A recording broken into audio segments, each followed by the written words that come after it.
Primeiro, nesta sexta-feira, dia 7, é comemorada a independência do Brasil.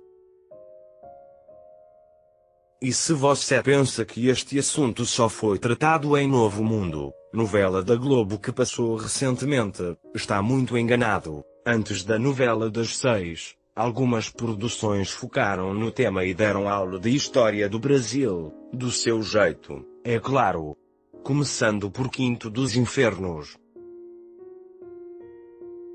A minissérie da Globo começa em 1785, com a chegada a Portugal da espanhola Carlota Joaquina, que na fase criança foi vivida por Raissa Medeiros e, depois, por Batilago, quando ela tinha apenas 10 anos de idade, se casa com D. João VI, papel de Cássio Gabus Mendes, que tem 18 anos. O casamento é um arranjo promovido pelo pai de Carlota, o príncipe herdeiro espanhol Carlos IV, para selar a amizade entre as nações da Península Ibérica. Adulta, como você vê na foto, ela acaba tendo amantes, exercendo total controle sobre D. João VI, vivido por André Matos na fase adulta, sempre amedrontado com os ataques intempestivos da mulher. Carlota é a grande vilã da história e, secretamente, deseja tomar o poder do marido. Segundo já D. João VI é um homem atrapalhado, glutão, de quem o destino alterou a trajetória. Em 1792, após a morte de seu irmão, ele se viu obrigado a assumir o trono e zelar pelo bem da coroa portuguesa. E como se não bastasse a esposa, D. João VI ainda precisa conviver com outra mulher de gênio forte, a mãe, Dona Maria, papel de Eva Wilma, conhecida como a Rainha Louca, pois vive com medo de ir para o inferno e coloca a corte de pernas para o ar com seus inúmeros surtos de loucura. Terceiro, por conta das crises na corte e para expandir os negócios, a família real vem para o Brasil, sendo que D. João VI e Carlota Joaquina criam os filhos Pedro, vivido por Marcos Pasquim, Miguel, papel de Caco Celer, e Maria Teresa, interpretada por Ana Furtado em Terras Canarinhas. Pedro e Miguel têm personalidades inteiramente distintas. O primeiro é amante do mar, da noite e das mulheres. O segundo, filho preferido de Carlota, vive doente, trancado em casa por horror ao sol. Dá até para perceber a diferença entre eles por essa foto, não é mesmo?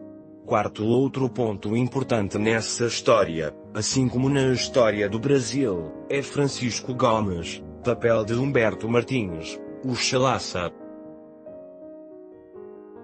O rapaz é o grande companheiro de D. Pedro, vindo para o Brasil fugindo de uma de suas encrencas. Pedro nomeia secretário e braço direito e ele passa a frequentar a corte. Quinto, quando D. João VI precisa voltar a Portugal em 1821 por conta do movimento constitucionalista do Porto, deixa o filho Pedro como o regente do Brasil.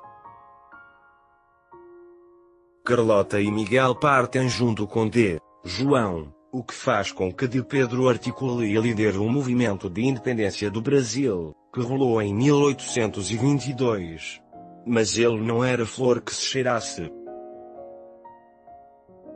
D. Pedro casa com Leopoldina, papel de Érica Evantini, arquiduquesa da Áustria, uma mulher gordinha e bem diferente das jovens assediadas pelo insaciável rapaz.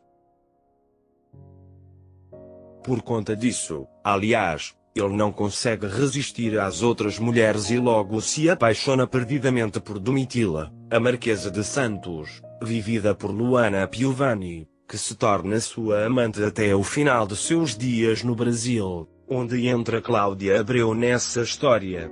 Depois que Leopoldina morre, Pedro se casa pela segunda vez com a bela e graciosa Amélia, que é o papel de Cláudia Abreu. Sexto, além de tudo isso, Pedro ainda se mostra o único da família que gosta verdadeiramente do Brasil, local que os portugueses chamaram de Quinto dos Infernos, mas com a morte de D. João VI, ele volta a Portugal, onde trava uma guerra civil com o irmão por conta do trono. Contando com a ajuda inglesa, Pedro lidera soldados e navios em uma campanha vitoriosa, mas como está doente e fraco, morre vítima de tuberculose em setembro de 1834 no Palácio de Queluz, o mesmo onde nasceu. Sétimo, e não são apenas essas lições que você pode aprender com as tramas televisivas. Em Liberdade, novela das 11 da Globo, foi mostrado, também, a história de Tiradentes, vivida por Tiago Lacerda, passando por momentos muito conturbados. Ele mostrou onde ecoaram os gritos de liberdade do então Brasil colônia e da resposta brutal da coroa portuguesa, que culminam com a morte de Tiradentes.